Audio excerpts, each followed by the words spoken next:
As global supply chains take a temporary breath, we ask, what does this truce really mean for international trade, for emerging markets like Nigeria, and for global economic stability?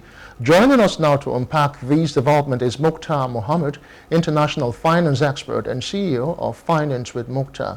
Muktar, many thanks for joining us on Business Insights. Thank you for having me, Justin. My pleasure. All right, we are going to move at a quick pace today. Now, what's your overall impression of this 90-day U.S.-China trade truce? Does it signal real progress, or is it just a temporary band-aid? Well, it's real progress. If you look at where we are coming from, okay. Big progress. At a reduction of about 115% from that height to about 30% for Chinese goods coming to America and 10% for American goods going to China. It showed a little bit of stability for the next 90 days, and hopefully, from what I'm seeing, from what I'm getting, from what they are saying, it seems there will still be more tariff cut in the next 90 days. So I think it's good for the market, global market. It's good. You see the response from the market, both even here in Nigeria and globally. The response was very positive. Asian market, the European market, and also the US market. And again, that was coming from a backdrop of the agreement they also have with the United Kingdom. So all this point towards positivity than the chaos that we've had since President Trump came to power. All right, you just mentioned that it points to some agreement they had with the UK now, but both sides agreed, like you said, to a 115% point rollback. But in your opinion, what do you think motivated such a dramatic shift economically?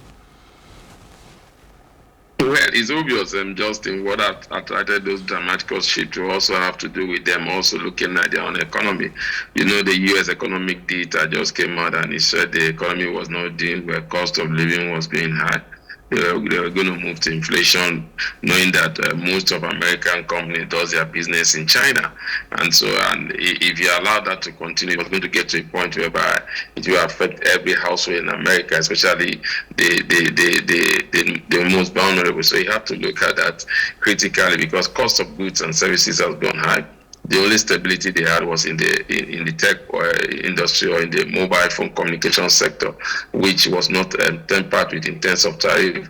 We saw cars gone, the prices of cars has gone up, prices of household items, food items were going up because of this tariff. And then there was uncertainty again. A lot of companies that used to do their import from China ceased doing this importation, and that was going to result in a lot of job losses. So they had to really sit down and look at it. It was not just the American economy that also was feeling this bite.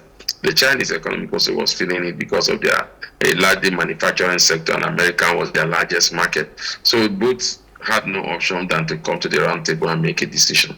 Okay, specifically, let's talk about the global impact on trade flows, especially in manufacturing, tech, and of course, agriculture. I really need to know, specifically agriculture. Yeah, agriculture is huge, especially for the U.S.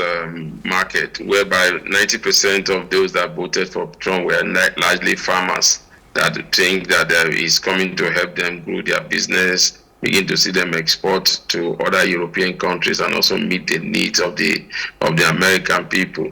So that could have been a huge challenge, because the market, locally they have the market, and again, in local they are also competing with some Chinese goods, and the Chinese goods seem to be a little bit cheaper than their own goods. Now, internationally, in the international market, there were some Chinese also that depend mostly on the American farmers' goods, and also in Europe especially. So this was going to affect them in terms of cost of living, like I said, that also reduced their bottom line in terms of what they make global. So that was really going to be a huge thing, especially when you know in America, one thing they pride themselves to have is food. And so if the decision were not taken, it was going to affect them, and it was going to affect the rating of President Trump. It's already affecting his rating, because cost of food item and other items are really actually going up. All right, we saw from yesterday that oil prices jumped on the news. But let's talk about the United States now. You know, it tied part of its tariff policy to China's fentanyl production. I really need to find out, you know, should trade policy really be linked to public health issues like drug control? I don't think so. That's one area that you need to get a trade war out of it, because again, in those areas now, what we are seeing is that it's affecting a lot of developing economy, especially Africa, and that's not good, because when you talk about global health, we've seen it through the COVID-19 pandemic and even Ebola. How is that if it normally have impact on the global space eventually? So I think that's not good. That's why we talk about social investment.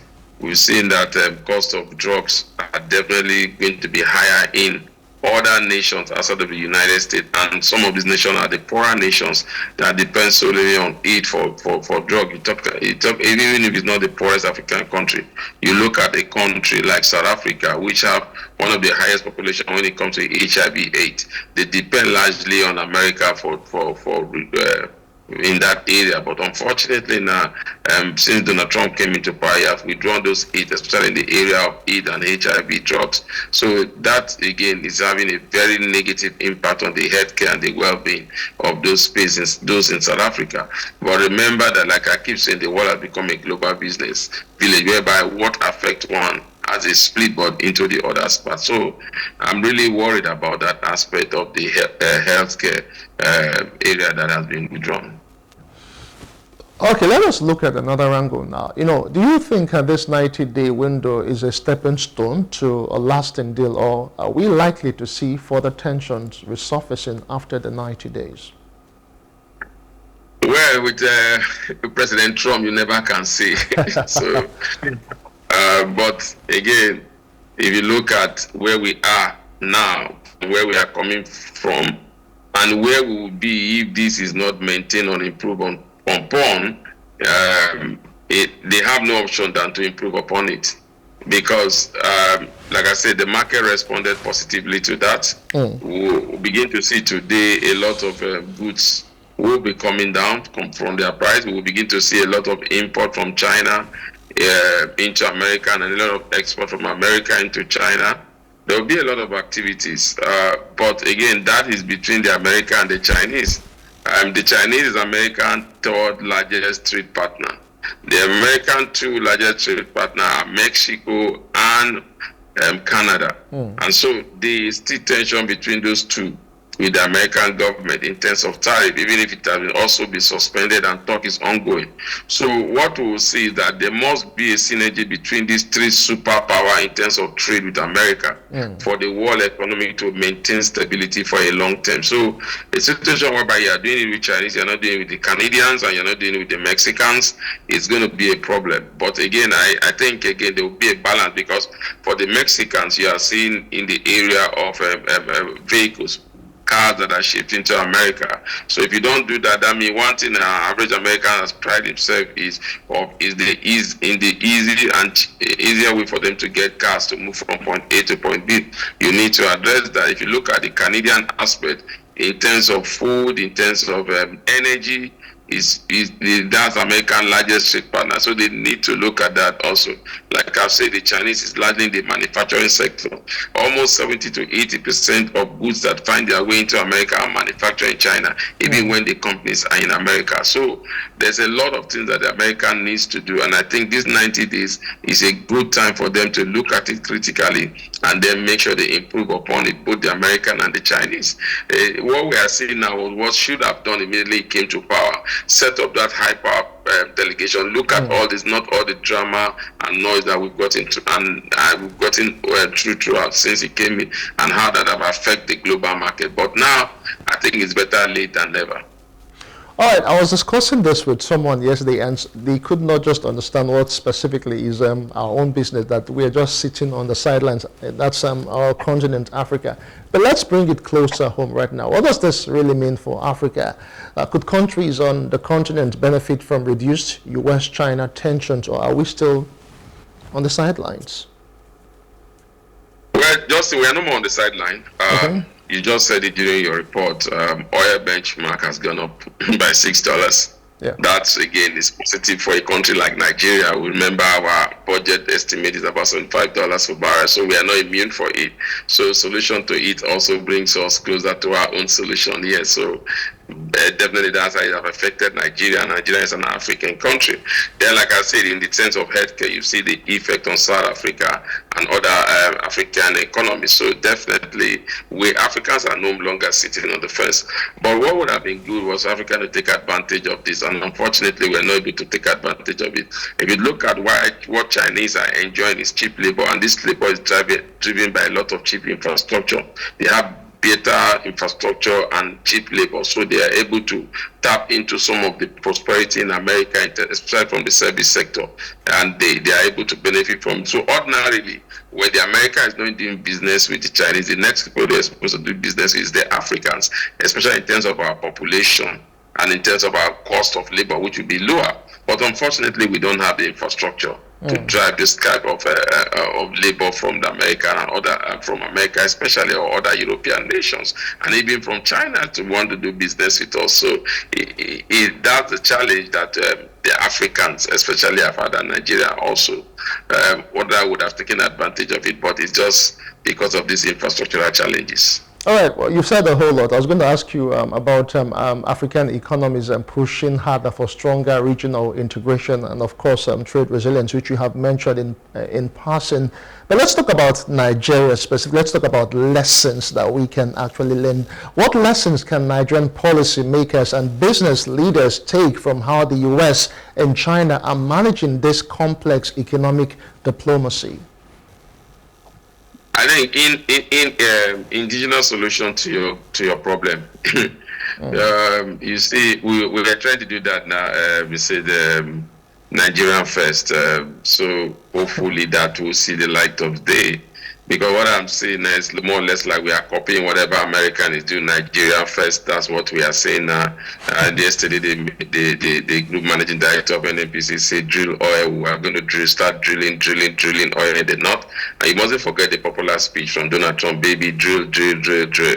So maybe that is where we are also going to in the long term. But I think, like I said, the lessons is preferentials for your local economy, see as you can help your local economy grow, because that's the backbone of your economy. What we have seen all this is that in spite of all the challenges that were going on, you could see that what the both President of the United States and President of China were looking at is not to destroy the local economy. How can we continue to be strong? So for me, the lessons for both Nigeria and Africa, especially Nigeria, is always try to protect your local economy so that they can be better global players. Okay, finally, let's discuss businesses in developing markets. How should businesses in developing markets position themselves right now for the next 12 months, given the uncertainty in global trade? I think, like I said, you still have to make sure that you have those buffer. If like Nigeria, unfortunately, you have to have those reserve, because what you see in developing nations is that once that challenges comes, is the exchange rate, the effects that is largely hit. So they need to make a lot of buffer. They need to create a lot of buffer for the exchange rate shock that will come if this deal doesn't go through the way we want. But I think this deal will go through. I can really say that this deal is good because it's going to be a win-win for both parties. And so it will go through, but again, that does not stop us from creating that buffer for our own local economy to strive. I still keep saying it. What will determine how far you go is how much support you give to your local economy.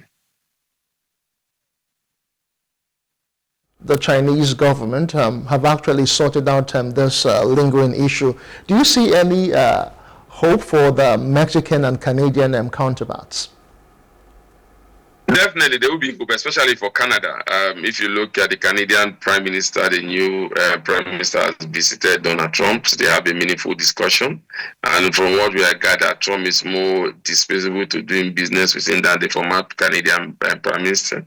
If you look at the Mexican side, there's nothing really that has to do with what Trump is doing. Is looking at immigration, and sometimes you say immigration has to be a two-way approach. How you can approach the system, not you thinking one person is to be held responsible for what immigration is doing in your country. So I think they will come to a bottom line. What we've seen thus far is a halt in the type of tariff that these countries suffer from each other. The negotiation between both is moving in a snail's process, but hopefully they will hasten it after they've seen this deal from China, because both Mexico, both China, both Canada need the American economy, just like the American economy also need these three big economies to survive. All right, many thanks, Muktar, for your thoughtful insights on the show today. Thank you for having me. All right, as the world's two biggest economies press pause on a heated tariff war, emerging markets like Nigeria must stay alert. These decisions aren't happening in isolation. They influence oil prices, supply chains, capital flows, and investor behavior. Whether this truce leads to a lasting peace or simply delays the next confrontation, one thing is clear. Africa must build economic resilience and define its role in the global trade arena. Well, that's it for today's edition on Business Insight and Plus TV Africa. I'm Justin Akadonyi. Thanks for watching and see you again next time. Bye for now.